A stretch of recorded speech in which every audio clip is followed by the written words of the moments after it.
السلام علیکم ورحمۃ اللہ وبرکاتہ۔ وعلیکم السلام ورحمۃ اللہ وبرکاتہ۔ الحمد للہ الذي أبدع الأفلاك والأرضين، والصلاة والسلام على من كان نبيا وآله بين الماء والطين، وعلى آله وصحبه وأهل بيته أجمعين، أما بعد، وأعوذ بالله من الشيطان الرجيم، بسم الله الرحمن الرحيم،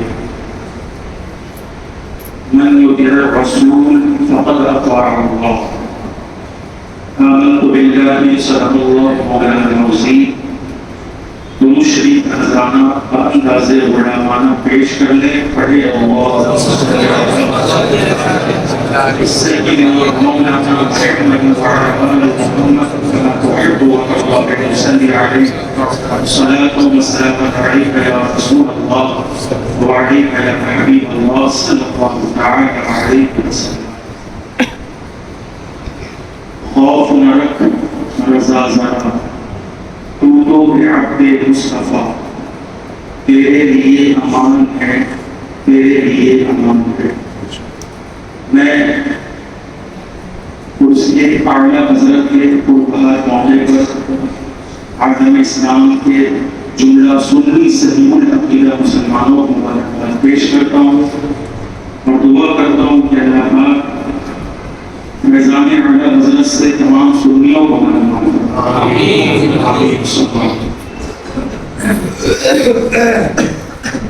اعلیٰ حضرت بحیثیت مجدد دینوں،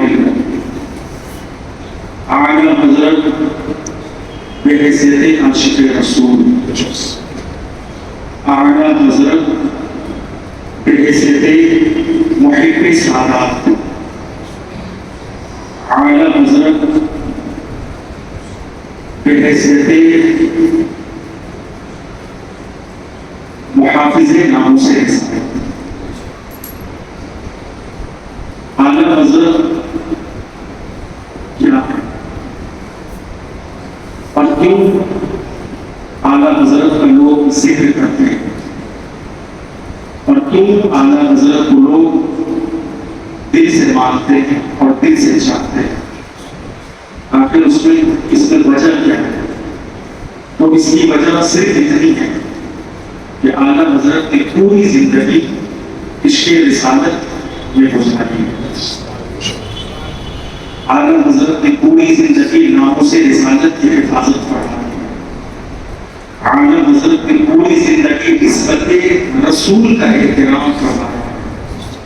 یہ نسبت رسول کا احترام ہی تو ہے کہ اعلیٰ حضرت فرماتے ہیں کیا بات رضا اس چمنستانی کرم کی زہراں ہے ٹلی جس میں حسین اور حسن ہو۔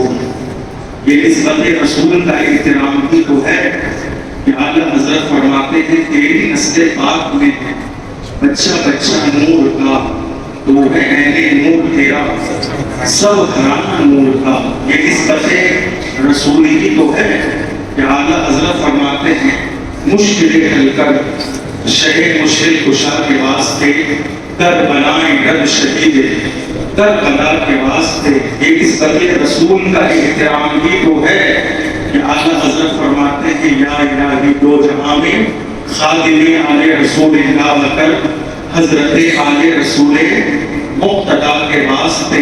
یہ نسبت رسول کا احترام ہی تو ہے کہ اعلیٰ حضرت فرماتے ہیں کہ اگر کوئی تمہاری بستی میں تمہارے علاقے میں سید زادہ ہو، سید صاحب ہو، تو ان کا احترام بہت بڑھ چڑھ کر کرو، انہیں چومو، انہیں سونگو۔ کیوں؟ اس لیے کہ سیدوں کو چومنا اور سیدوں کو سونگنا یہ میرے پیارے آقا کی سنت ہے۔ کبھی حسن کو چوم رہے، کبھی حسین کو چوم رہے، کبھی حسن کو سونگ رہے، کبھی حسین کو سونگ رہے ہیں۔ جب کسی نے پوچھا یا رسول اللہ بچوں کو تو چوما جاتا ہے مگر آپ اپنے بچوں کو چوم بھی رہے ہیں، سونگ بھی رہے ہیں، چوم بھی رہے ہیں، سونگ بھی رہے ہیں، اور یہی خوشبو اعلیٰ حضرت نے محسوس فرمائی۔ پوری توجہ، یہی خوشبو حسنین کریمین کو حضور اکرم صلی اللہ علیہ وسلم چوم بھی رہے ہیں اور بولیے سون بھی رہے ہیں، اور یہی خوشبو آخر کیوں چوما بھی جا رہا ہے سونگا بھی جا رہا ہے؟ تو اس کی وجہ یہ ہے کہ حسن و حسین یہ جنتی نوجوانوں کے سردار ہیں، اس لیے انہیں چوما جا رہا ہے، اور حسن و حسین یہ جنت کے پھولوں میں سے دو پھول ہے، اس لیے سونگے بھی جا رہے ہیں۔ ہر زمانے میں آل نبی اولاد علی کے جسم سے ایک ایسی خوشبو پھوٹتی ہے جس کو محسوس کرنے والا یا تو ولی کامل ہوگا یا اپنے وقت کا مجدد اعظم ہوگا۔ اعلیٰ حضرت کے بارے میں آئے، ایک سید زادے کو آپ نے سون کر بتا دیا کہ اس کے رگوں میں خون رسول ہے۔ ایک سید زادے کو آپ نے سون کر بتا دیا کہ اس کے رگوں میں کیا ہے؟ خون رسول ہے، رسول اللہ کا خون ہے۔ تو اعلیٰ حضرت نے کیا کیا؟ عشق رسول میں اس سید زادے کو پالکی میں بیٹھایا، اپنے کاندھے پہ اٹھایا اور گلی گلی گھمایا۔ تو اس لیے اعلیٰ حضرت کی بڑی شان ہے۔ اعلیٰ حضرت نے الحمدللہ آل رسول سے محبت کا حق ادا کر دیا ہے۔ اعلیٰ حضرت نے اہل بیت کا حق ادا کیا ہے۔ اعلیٰ حضرت نے جب سلام لکھا، سلام مصطفیٰ جان رحمت پہ لاکھوں سلام، شرح بزم ہدایت پہ لاکھوں سلام، پتلی پتلی گلے قدس کی پتیاں ان لبوں کی نزاکت پہ لاکھوں سلام۔ تو اعلیٰ حضرت فرماتے ہیں کہ کتنے بکھرے ہوئے ہیں مدینے کے پھول، کتنے بکھرے ہوئے ہیں مدینے کے پھول، کربلا تیری قسمت پہ لاکھوں سلام۔ اعلیٰ حضرت اہل بیت کا محبت ادا کر رہے ہیں۔ کون حضرت ہے؟ کون حضرت ہے جو اہل بیت کا اس طرح حق ادا کرے؟ ماضی تاریخ کی بات کر رہا ہوں۔ کون حضرت ہے جو اہل بیت، جو آل نبی اولاد علی سے پیار کا اس طرح حق ادا کرے کہ جو حق اعلیٰ حضرت ادا کر رہے ہیں؟ فرماتے ہیں غوث اعظم امام التقیٰ والنقیٰ، غوث اعظم امام التقیٰ والنقیٰ، جلوہ شان قدرت تیرا ہو سدا۔ اعلیٰ حضرت نے جب مولا کائنات مشرق کشا خیبر شکن آفتاب ولایت کی چمکتی کرن ابو الحسن امام مولا علی کی جب شان عظمت بیان فرمائی، وہ علی جو ولیوں کا ولی ہے، وہ علی جو ولیوں کا ولی ہے، فرمایا کہ شیر شمشیر زن شاہ خیبر شکن، شیر شمشیر زن شاہ خیبر شکن، پر دست قدرت پہ لاکھوں سدا۔ مولا علی کی شان اس طرح بیان فرمائی۔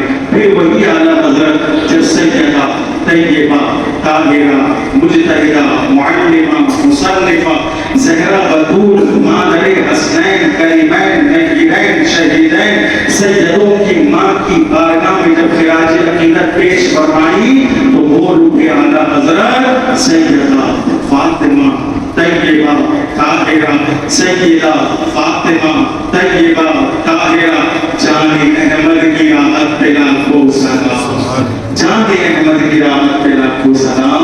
تو اعلیٰ حضرت کو ہم کیوں نہ مانیں جنہوں نے پوری زندگی اہل بیت کا گن گایا ہے، سبحان اللہ، اہل بیت کا ذکر فرمایا ہے، سبحان اللہ۔ اعلیٰ حضرت کی ہم تعریف کیوں نہ کریں جنہوں نے ہمارے جد کی تعریف کی ہے، سبحان اللہ۔ جب جد کی تعریف کی نا تو اس طرح سے کی، یا رسول اللہ آپ کی میلاد پر لوگ اعتراض کرتے ہیں، مگر احمد رضا خان کا نظریہ اور عقیدہ یہ ہے کہ یا رسول اللہ زمین و زمان تمہارے لیے، مکین و مکان تمہارے لیے، بنے و جہاں تمہارے لیے، چنی و چنا تمہارے لیے، بدن میں ہے جان تمہارے لیے، دہن میں زبان تمہارے لیے، ہم آئے یہاں تمہارے لیے، اٹھے بھی وہاں تمہارے لیے۔ یا رسول اللہ آپ کی شان میں لوگ گستاخیاں کرتے ہیں، بے باکیاں کرتے ہیں، مگر اعلیٰ حضرت نے اس طرح سے رسول اللہ کی شان بیان فرمائی کہ جان عشق مصطفیٰ روز مظلوم کرے خدا، جان ہے عشق مصطفیٰ، عشق مصطفیٰ ہی جان ہے، عشق مصطفیٰ ہی بولیے جان ہے، اور بلکہ میں تو کہتا ہوں عشق مصطفیٰ ہی ایمان ہے۔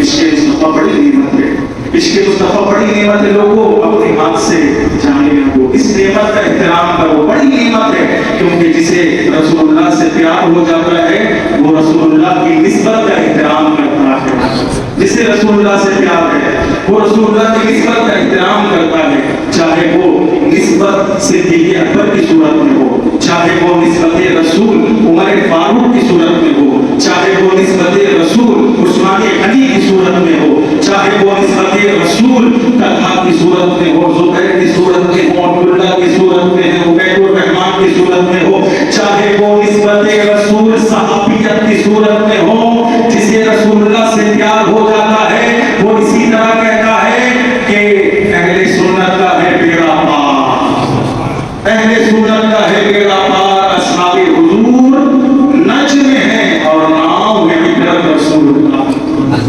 تو نسبت رسول کا احترام وہی کرتا ہے جسے عشق رسول ہوتا ہے۔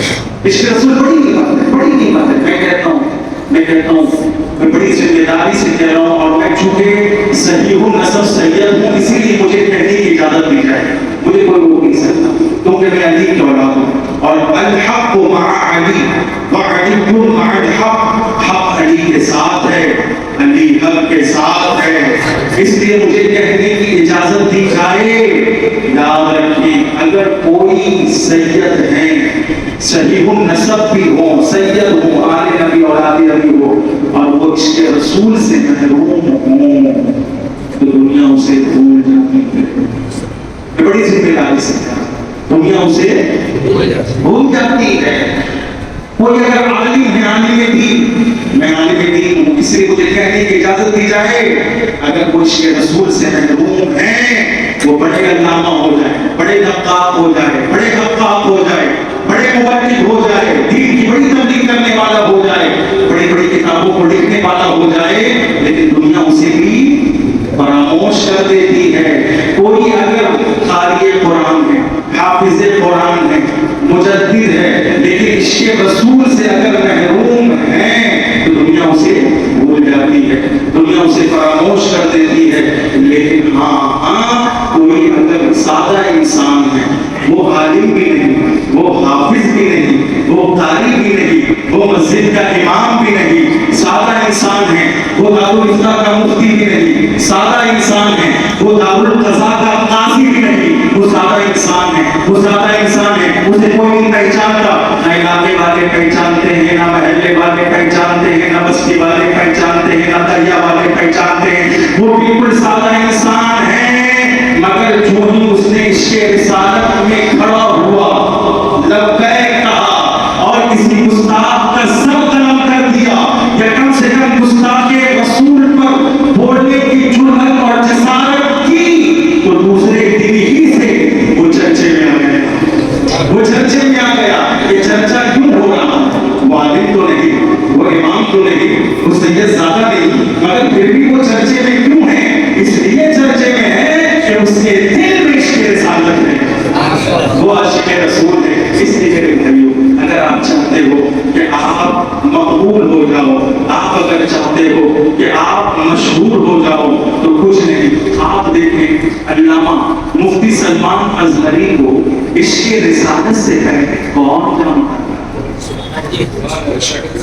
کون جانتا تھا؟ انہیں کون جانتا تھا؟ کوئی جانتا تھا؟ نہیں جانتا تھا۔ لیکن دیکھو، جب سے انہوں نے عشق رسالت کا اعلان فرمایا، جب سے انہوں نے ناموس رسالت کی پہراداری فرمائی، تب سے پوری دنیا جان رہی ہے کہ سلمان ازہری کون ہے۔ تو اس لیے پیارے عالم نے کیا کیا؟ اپنے خاندان سے نہیں چھوڑا، پوری زندگی یہ نہیں کہا کہ میرے بیٹے سے محبت کرو، انہوں نے پوری زندگی یہی کہا کہ حضور کے بیٹے سے محبت کرو۔ کیا اب بھی ان کی بارگاہ میں خراج عقیدت آپ پیش نہیں کریں؟ کیا اب بھی ان کی بارگاہ میں 25 صفر المظفر کی نسبت سے ان کا عرس نہیں منائیں گے؟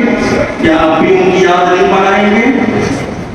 اسی لیے تو آئیں ہم سب مل کر اعلیٰ حضرت کی بارگاہ میں نیاز عقیدت پیش کریں، خراج عقیدت پیش کریں، کیونکہ وہ دنیا سنیت کا بیٹا وہ اعلیٰ حضرت اس لیے کسی بزرگ نے فرمایا ہے کہ اگر کوئی اس دور کے مجدد اور بھی دور میں مجدد گزرے بڑے مجدد گزرے، مگر چونکہ اس دور کے لوگوں پر اس دور کے مجدد کا احسان ہے، وہ دیجیے اب مثال کے طور پر ابھی اس مسجد کا موجودہ امام ہے، 50 سال بعد 20 سال بعد 30 سال بعد کوئی دوسرا امام آئے گا تو لوگ انہیں بھول ہی تو جائیں گے. جو بات ہے چونکہ موجودہ امام کو لوگ زیادہ یاد رکھتے ہیں، موجودہ امام کا لوگوں پر زیادہ احسان ہے، کیونکہ وہ موجودہ امام لوگوں کی تبلیغ کر رہا ہے، لوگوں کی اصلاح کر رہا ہے، لوگوں کو ہدایت کے قریب کر رہا ہے. لوگ مجھے بھی یاد رکھیں گے، 50 سال پہلے والے امام کو بھی یاد رکھیں گے، لیکن جو اس دور کی جو نئی نسل ہوگی موجودہ امام کو بھی تو یاد رکھیں گے، موجودہ امام کا ہی تذکرہ کریں گے. ٹھیک اسی طرح یہ مثال کہ مجددین تو بہت گزرے ہیں، مجددین بہت گزرے ہیں، حضور کے زمانے کے بعد صحابہ کے زمانے کے بعد مجددین کا ایک سلسلہ جاری ہوا ہے، تو بہت مجدد گزرے. لیکن اس دور کے ماضی قریب کے جو مجدد ہیں وہ کون ہیں؟ وہ یہ بتائیں، ماضی قریب کے مجدد کون ہیں؟ اعلیٰ حضرت. تو ماضی قریب کے مجدد چونکہ اعلیٰ حضرت ہیں اور ماضی قریب کے لوگوں پر کس کا احسان ہے؟ اعلیٰ حضرت کا احسان. ارے بھائی کوئی اتنا بڑا فتویٰ دے سکتا ہے؟ بتائیں، اتنا ہی بڑا مفتی اتنا بڑا فتویٰ تو نہیں دے سکتا سیدوں کے بارے میں اتنا بڑا فتویٰ نہیں دے سکتا کہ اگر رسول اللہ کے خاندان کا کوئی شہزادہ، کوئی سید صاحب غریب ہو، مزدور ہو، لوگ انہیں پہچانتے نہ ہو، جانتے نہ ہو، اور پھر وہ کہتے کہ میں سید ہوں، تو اعلیٰ حضرت فرماتے کہ انہیں مانو، ان کا احترام کرو. اگر وہ حقیقت میں سید ہے تو تمہیں ڈبل ثواب ملے گا. ایک تو بن دیکھے ماننے کا ثواب ملے گا اور ایک سید کو ماننے کا ثواب ملے گا. اور اگر وہ سید نہیں نکلا ہے نانے اکشر میں جھوٹا نکلا تو اس کا عذاب اسے ہوگا، لیکن تمہیں ایک ثواب تو ضرور ملے گا. اعلیٰ حضرت نے اتنا بڑا فتویٰ لکھ دیا. سیدوں آج لوگ کہتے ہیں اہل بیت میں اعلیٰ حضرت نے اہل بیت کا حق ادا نہیں کیا. یہی تو حق اہل بیت ہے، یہی تو اہل بیت کا حق ہے. اور پھر اعلیٰ حضرت کے شہزادے مفتی اعظم ہند علیہ الرحمہ، ان کا ایک بہت بڑا فتویٰ سیدوں کے بارے میں لکھا. سنیں اتنا بڑا فتویٰ کون لکھتا ہے؟ مفتی اعظم ہی کو لکھتا ہے. انہوں نے دیا یہ فتویٰ کہ اگر سید گمراہ بھی ہو جائے، اعلیٰ حضرت کے شہزادے کا فتویٰ ہے. اعلیٰ حضرت کا فتویٰ کیا ہے کہ اگر کوئی اپنے آپ کو سید کہے تو اسے مانو، اس کا احترام کرو. اور اعلیٰ حضرت کے شہزادے کا فتویٰ کیا ہے؟ سید صاحب اگر گمراہ بھی ہو جائے تب بھی اس کی تعظیم کی جائے، تب بھی اس کا احترام کیا جائے. بتائیں مسلک اعلیٰ حضرت کے علاوہ کسی مسلک میں یہ بات ہے؟ نہیں. لیکن اعلیٰ حضرت کے مسلک میں یہ بات ہے کہ سید صاحب پر انگلی مت اٹھاؤ، انگوش نمائی نہ کرو، عیب نہ نکالو، کیونکہ وہ رسول اللہ کا خاندان ہے. وہ اگر گمراہ بھی ہو جائے تب بھی ان کی تعظیم کرو. یہ کس کا فتویٰ ہے؟ بول دیجیے. اس لیے ضرورت ہے. آج ایسے ہی لوگ نعرہ نہیں لگاتے عشق و محبت اعلیٰ حضرت، علم و حکمت ایسے ہی لگاتے. کیونکہ اعلیٰ حضرت نے عشق کیا، بے پناہ عشق کیا ہے، اپنی جان سے زیادہ عشق کیا ہے. حضور سے، حضور کے رسول اللہ کے جو ہے آج سے، ان کی اولاد سے، اہل سے بہت زیادہ عشق کیا، بہت محبت کی. تبھی تو اعلیٰ حضرت جب عشق کی انتہا کو پہنچ گئے تو اب انہیں کوئی عاشق نہیں کہتا، اب انہیں عاشق نہیں کہتا، اب عشق ہی کہتا ہے. نہیں، اب جیسے عربی کا ایک آیا ہے زید عادل، زید عادل، زید عادل کا مطلب یہ ہے کہ زید بہترین انصاف کرنے والا، جبکہ عربی میں انصاف کرنے والے کو عادل کہتے ہیں. کیا کہتے ہیں؟ عادل. لیکن وہاں یہ کہا جا رہا ہے کہ عدل، زید عادل، زید عادل نہیں، زید عادل نہیں ہے، بلکہ زید اتنا اچھا انصاف کرتا ہے، اتنا اچھا انصاف کرتا ہے کہ وہ عدل ہو گیا. وہ کیا ہو گیا؟ ہاں، وہ صراحہ عدل ہو گیا. اسی طرح اعلیٰ حضرت صرف عاشق کا نام نہیں ہے، عاشق کا نام نہیں ہے، بلکہ عشق کی انتہا کا نام ہے. اس لیے اب وہ عشق و محبت ہو گئے. کیا ہو گئے؟ عشق و محبت. تو عشق اپنے رسول سے بے انتہا کیجیے، ان کی اولادوں سے بے انتہا عشق کیجیے، انشاءاللہ مزہ آئے گا، بہت مزہ آئے گا. یہ عشق میں بہت مزہ آئے گا. ہاں، اتنا ضرور ہے محبت آزماتی ہے. محبت کیا کرتی ہے؟ آپ کو اگر کسی سے محبت ہے تو ضرور آپ لکھ لیجیے اس محبت میں آزمائش ہے. آپ کسی سے محبت کر لیجیے، آپ دنیا دار سے محبت کرتے کیجیے، آپ عشق مجازی کرتے ہیں ٹھیک ہے، آپ عشق مجازی کیجیے، لیکن اس میں درد ہے. جب دنیا دار سے محبت میں درد ہے، آزمائش ہے، امتحان ہے، تو آپ بتائیے محبوب پروردگار کی محبت سے کتنی آزمائش ہوگی. اس لیے اگر آپ کسی سے محبت کر رہے ہیں تو بن دیکھے، آنکھ بند کر کے اس سے محبت کیے جائیں. ذرا سی بھی اگر آپ کو کھٹک محسوس ہوگی تو پھر وہاں محبت آزمائش ہو جائے، پھر وہاں محبت امتحان ہو جائے. اگر ہمیں اپنے رسول سے محبت ہے تو ہم بالکل آگے پیچھے دائیں بائیں کچھ نہیں دیتے. ہمیں ان کے اولادوں سے محبت ہے، ہم آگے پیچھے دائیں بائیں کچھ نہیں دیتے. ہمیں تو محبت کرنا ہے، ہمیں محبوب کو منانا ہے، ہمیں محبوب کو راضی کرنا ہے. کیونکہ جب محبوب راضی ہو جائے گا تو پھر یہ کائنات کیا چیز ہے، یہ کائنات کی بہاریں کیا ہے. اسی لیے تو کسی تجربہ کار نے کہا تھا لوگوں مجھے مت آزماؤ، میرا امتحان نہ لینا، مجھے آزمانا نہیں. کیوں؟ اس لیے کہ اپنا معیار زمانے سے جدا رکھتے ہیں، اپنا معیار زمانے سے جدا رکھتے ہیں. ارے میاں ہم تو محبوب بھی محبوب خدا رکھتے ہیں، ہم تو محبوب بھی محبوب خدا رکھتے ہیں. اللہ ہم سب کو عشق رسالت اور مرنا نصیب فرمائے. آمین ثم آمین. سے دل سے پڑھے استغفر اللہ ربی من کل ذنب واتوب الیہ. لا الہ الا اللہ.